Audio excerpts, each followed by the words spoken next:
માંજલપુર વિસ્તારમાં ફરી એકવાર લવે જિહાદનો મામલો સામે આવતા માંજલપુર પોલીસે તાત્કાલિક કાર્યવાહી કરી અને આરોપી ઇકબાલ પરમારની ધરપકડ કરી। લવે જિહાદનો મામલો સામે આવ્યો છે, જેણે સમાજમાં ચર્ચા અને ચિંતાનો વિષય ઊભો કર્યો છે। એક મુસ્લિમ યુવકે હિન્દુ નામ ધારણ કરીને એક યુવતીને પ્રેમના જાળમાં ફસાવી તેની સાથે શારીરિક સંબંધો બાંધ્યા અને લગ્નના ખોટા વાયદા કર્યા।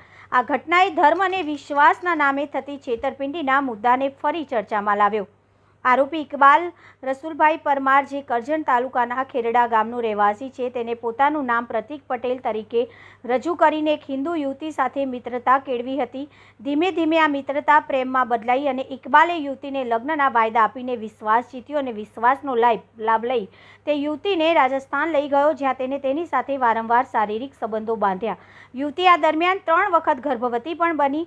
જ્યારે યુવતીને ખબર પડી કે પ્રતિક પટેલ નામનો આ યુવક ખરેખર ઇકબાલ પરમાર છે અને તે મુસ્લિમ છે, ત્યારે તેને આઘાત લાગ્યો। યુવતીએ તેની સાથેના સંબંધો તોડી નાખવાનો નિર્ણય કર્યો, પરંતુ ઇકબાલે તેને બદનામ કરવાની ધમકી આપી અને સંબંધો ચાલુ રાખવા દબાણ કર્યું। આખરે યુવતીએ હિંમત દાખવી અને માંજલપુર પોલીસ સ્ટેશનમાં ફરિયાદ નોંધાવી। ફરિયાદના આધારે માંજલપુર પોલીસે તાત્કાલિક કાર્યવાહી કરી અને આરોપી ઇકબાલ પરમારની ધરપકડ કરી। હાલમાં આરોપીને 3 દિવસના રિમાન્ડ પર મોકલવામાં આવ્યો છે અને પોલીસ આ મામલે વધુ તપાસ કરી રહી છે। ગત 12 સપ્ટેમ્બરના રોજ માંજલપુર પોલીસ સ્ટેશનમાં એક દુષ્કર્મનો ગુનો દાખલ થયેલ છે, જેમાં ફરિયાદીના જણાવ્યા મુજબ ફરિયાદી એ છૂટક મજૂરી કરે છે માંજલપુર જીઆઈડીસીમાં અને કેટરિંગના વ્યવસાયમાં એમને એક પ્રતિક પટેલ નામના વ્યક્તિનો સંપર્ક થયેલ, જેઓ ખેરડા મસ્જિદ પાસે કરજણ વડોદરાના રહેવાસી છે। આ પ્રતિક પટેલ સાથે એમને એમના એક કોમન ફ્રેન્ડ મારફતે પરિચય થતાં પહેલાં ટેલિફોનિક સંપર્ક થયેલ અને ત્યારબાદ પ્રેમ સંબંધ થતાં આ પ્રતિક પટેલ નાઓએ ફરિયાદીને લગ્ન કરવાની લાલચ આપેલ અને અવારનવાર શરીર સંબંધ રાખેલ, જેમાં ગુજરાતની બહાર અજમેરમાં પણ એકવાર શરીર સંબંધ રાખ્યા હોવાની હકીકત ફરિયાદીએ જણાવેલ। ત્યારબાદ ફરિયાદીને એક સમયે જણાયું કે આ વ્યક્તિ એ ખોટું નામ જણાવેલ છે અને એનું ખરેખર જે નામ છે એ ઇકબાલ રસુલભાઈ પરમાર છે।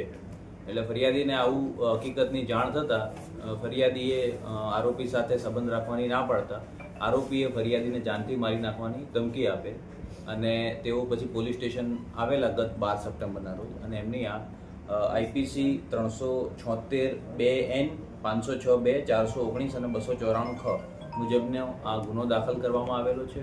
ફરિયાદી અને આરોપી બંનેના મેડિકલ સારવાર કરાવીને આજે આરોપી છે એના 2 દિવસના રિમાન્ડ મંજૂર થયેલા। એ રિમાન્ડ પૂર્ણ થતાં આરોપી હાલ જેલમાં છે અને હાલ તપાસ ચાલુ છે। સાહેબ, તપાસમાં શું બહાર આવ્યું? અન્ય કોઈ મહિલા સાથે આ પ્રકારનું કર્યું એવું લાગ્યું છે? કારણ કે પ્રથમ આ મહિલા છે, લવ જિહાદનું કેસ એવું લાગ્યું છે। ના, એવું કોઈ અન્ય મહિલાઓ સાથે હોય એવું હાલની તપાસમાં આવ્યું નથી।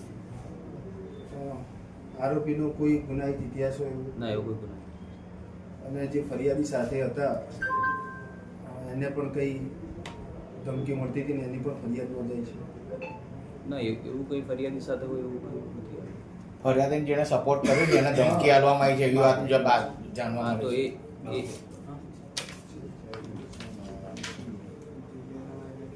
જે ફરિયાદી સાથે હરીશ અમૃતભાઈ સરાણીયા, જે એમને ગુનામાં મેટરમાં વચ્ચે ના પડવાની ધમકી મળેલી હતી, તે બાબતમાં પણ તપાસ કરીશું। શું હકીકત છે એ જાણવાનો પ્રયત્ન